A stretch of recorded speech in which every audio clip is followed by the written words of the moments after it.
It's Game 4 of the 2025 NBA Finals, and look at who's leading the series. Behind a gutsy comeback in Game 1, Halliburton looking, Halliburton driving, pulls up, jump shot, it's good! And brilliant fourth quarter execution in Game 3, They are celebrating here in Indianapolis. the Pacers are all of a sudden in the driver's seat. To make matters even worse for OKC, they were getting outplayed all game, and with 2 minutes left in the third quarter, Toppin threw down a dunk to put Indiana up 10, their largest lead of the game. At this point, it seemed like it was only a matter of time before Indiana would take a coveted 3-1 lead in the finals. While they would ultimately fall short, this begs a question: how did a team almost nobody viewed as a legitimate contender come so close to winning it all?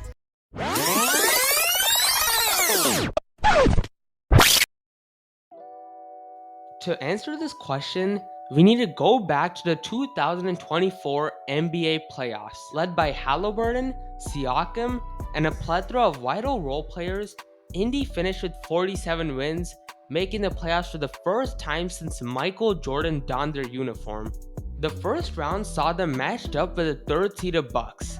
With Giannis missing time the entire first round with a calf strain, the Pacers won rather comfortably in 6 games. In the next round, the Pacers matched up with their longtime rivals, the New York Knicks. After falling down 2-0 and 3-2, Indiana rallied and pulled the series out in 7 games. Despite the absolute drubbing by the Pacers in Game 6 and 7, many skeptics believed that if fully healthy, the Knicks would have easily won. And given how wide open the East was, maybe the skeptics would be proven right next year. Waiting for them in the conference finals was a 64-win juggernaut Boston Celtics. Despite being matched up in a series where the majority of fans believed they had no shot, Indy looked like they were about to steal one in TD Garden, and then a late collapse followed and the Jaylen Brown 3 happened. The game went to overtime where the Celtics would eventually pull away. The Pacers looked really good in games 3 and 4, but eventually lost both in a one-possession game, ultimately getting swept. Despite the disappointing finish, Indy made their first playoff appearance since 2020 and won their first playoff series since 2014. For the first time since the Paul George era, they had a promising group spearheaded by a player who was on the cusp of becoming a superstar.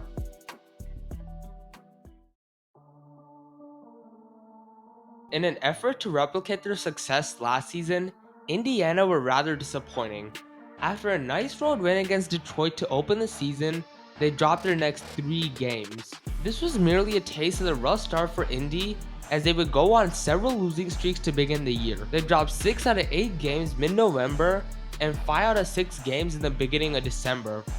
When the dust settled, Indiana were merely the 8th seed with an underwhelming 16-18 record.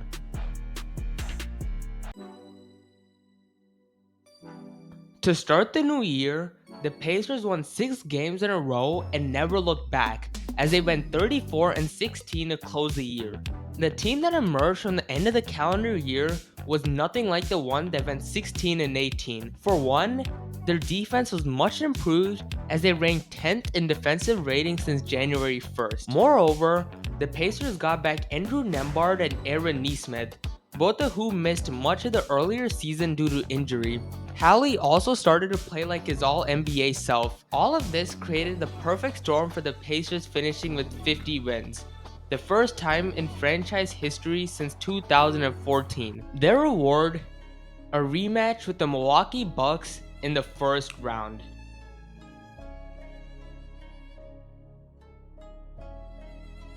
All season, Giannis was on a completely different level, carrying the Bucks to win their final 8 games of the regular season to finish with 48 wins.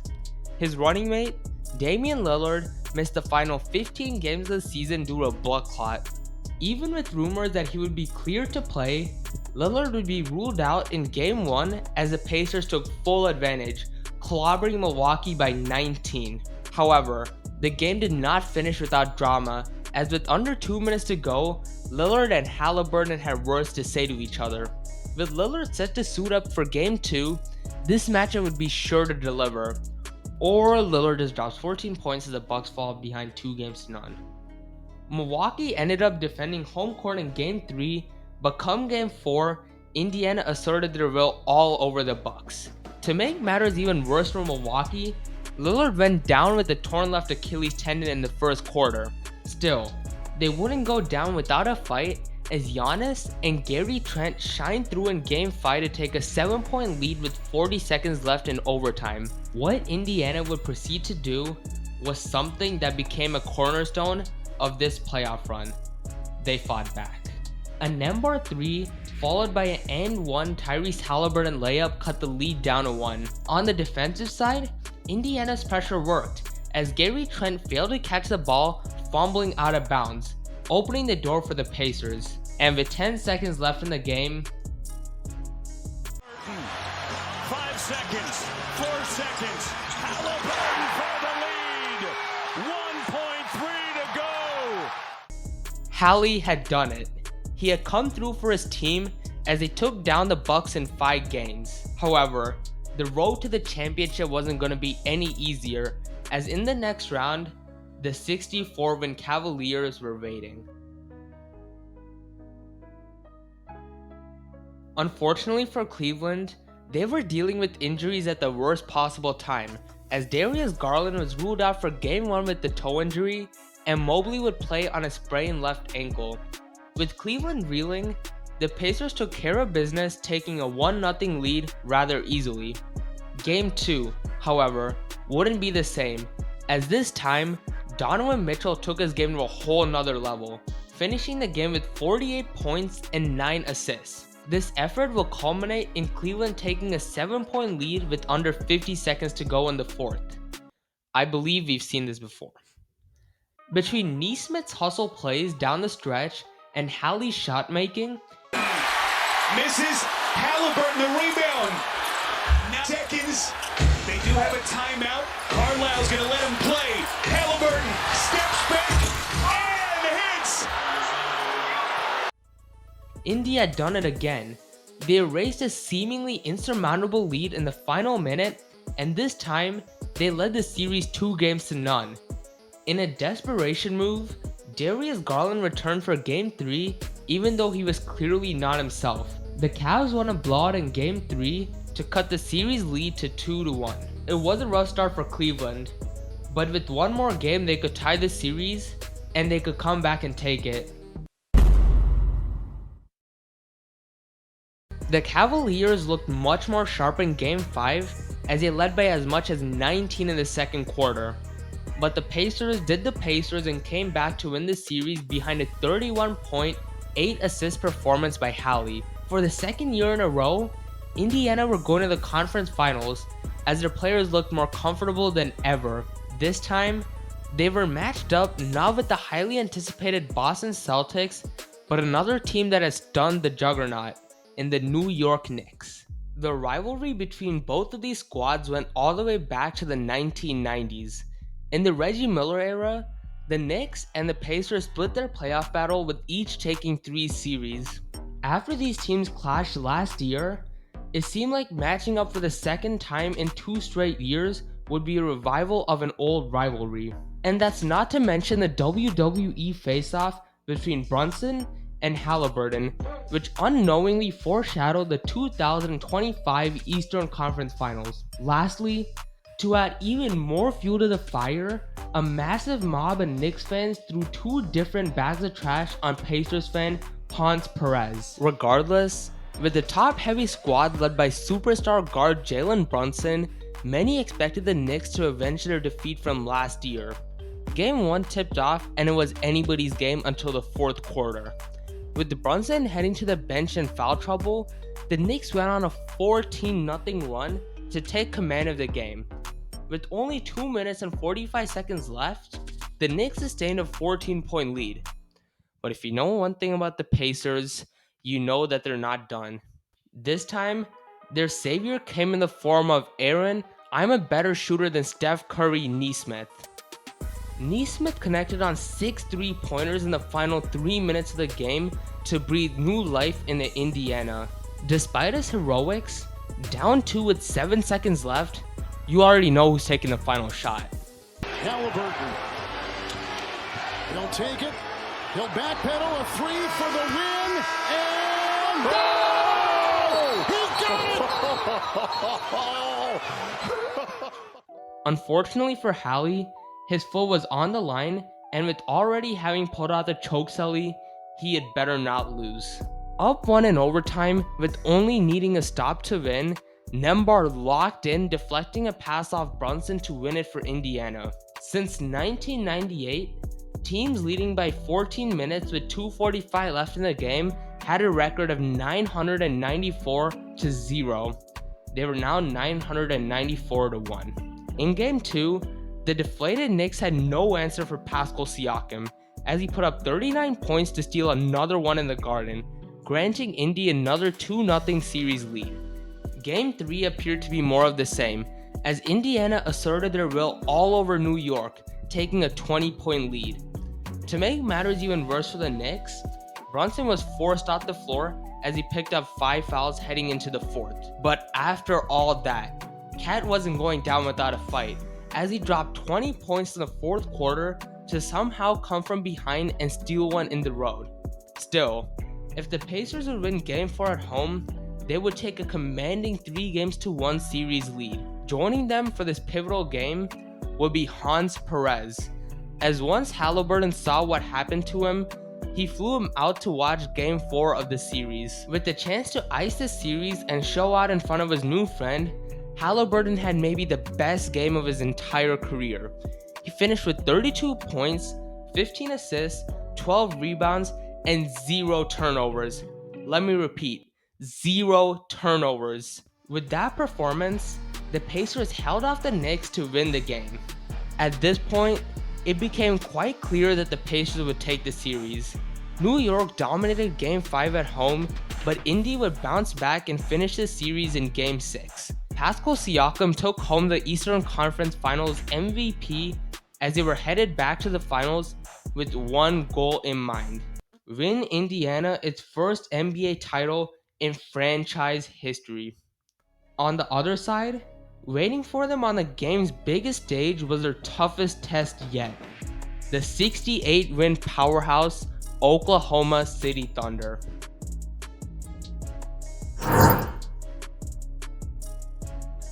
Led by MVP Shai Gilgeous-Alexander, his co-star Jalen Williams, and a very deep supporting cast, the Thunder were projected to steamroll the Pacers, and right out the gates, OKC suffocated Indiana as they forced 19 turnovers in the first half alone.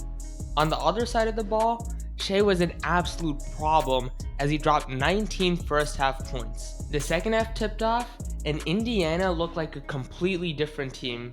They moved the ball much better and even trimmed the Thunder lead down. That's what made it so much more painful when J-Dub made a driving layup and threw down a dunk off another Pacers turnover in back-to-back plays. Just like that, OKC's lead had ballooned to 15, the largest of the game, with 9:42 remaining. Both teams traded haymakers, resulting in Indy trailing by 9 with under 2:45 remaining in the game. Nesmith hit a tough corner 3 to cut the lead down to 6. Then, Nembhard would absolutely razzle-dazzle against Shai to hit another 3, cutting the lead down to 3 with under 2 minutes to go. SGA hit a driving layup to extend the lead, to which Nembhard answered with a pair of free throws. Siakam would then grab a rebound off a Nembhard 3 and put it back in to cut the lead down to 1. And finally, after Shai missed the shot to put the Thunder up by 3 in the final seconds, you already know who was taking the final shot. The Pacers with a chance to win it. Final seconds, no fouls to give. Halliburton looking. Halliburton driving.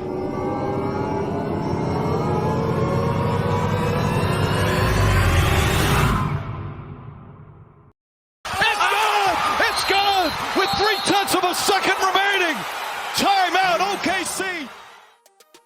Big shot Hallie had delivered for the 4th time this postseason, and this time, it clinched Game 1 of the NBA Finals. This was an absolute stunner, a game where the Pacers should have had no shot. Yet, after one, they were leading the series. Games 2 and 3 saw both teams trade games, which led to a very critical Game 4. If the Thunder win here, they would take back home court advantage and be right back in the series. If the Pacers win, they would take a 3-1 lead, which would mean that the series was basically over. In a back and forth affair, it was Indy who found themselves in the driver's seat as with 2 minutes left in the third quarter, Toppin threw down the slam to give Indiana a double-digit lead, their largest of the game. However, slowly, the Thunder crept back into the game and down 4 with under 3 minutes left, SGA took over. He first knocked down a 3 to cut the lead to 1. Then, he hit this incredibly off-balance shot on Nesmith to give OKC their first lead in the second half. Finally, up 2, he knocks down a pair of free throws with 44 seconds left to put them up by 4. But with these Pacers, the game was far from over. They had already come back from 4 deficits in the final minutes this postseason. Then Benedict Mathurin missed 3 free throws in a row, which ultimately sealed it. The series was tied heading into Game 5. Unfortunately for Pacers fans, this is where their woes started. With a minute 56 left in the first quarter, Haliburton went down with a strained right calf. He would later return in the second quarter. In this game though, he was clearly limited. For Game 5 alone, it wouldn't matter too much, as J-Dub continued his elite form over the last 2 games, this time dropping 40. Shea chipped in with the 31-point, 10-assist performance. Behind the elite play of these two, the Thunder took a 3-2 series lead. Going into Game 6, the Thunder were heavy favorites to close the series out. Of course, it was justified, but after Siakam summoned Devil Magic, it was over. The Pacers dominated OKC to force the best 2 words in sports. Game 7. In a do-or-die game, both teams were even at the start, with Hallie knocking on 3 triples early. Then, this very unfortunately happened. Good contest from Dort. Haliburton falls down. He looks hurt. Here comes SGA the other way. Inside, and Williams throws it down. Haliburton's hurt right away when he fell. Tyrese went down, and what was a very anticipated game looked to have died out. The Pacers did survive, as they held on to a 1-point lead heading into halftime behind a Nembar 3. Unfortunately for them, however, the Thunder went on a massive run, and without Haliburton, they were completely outmatched. OKC won the title, and what was one of the best underdog runs in sports history fell 1 game shy of the ultimate glory.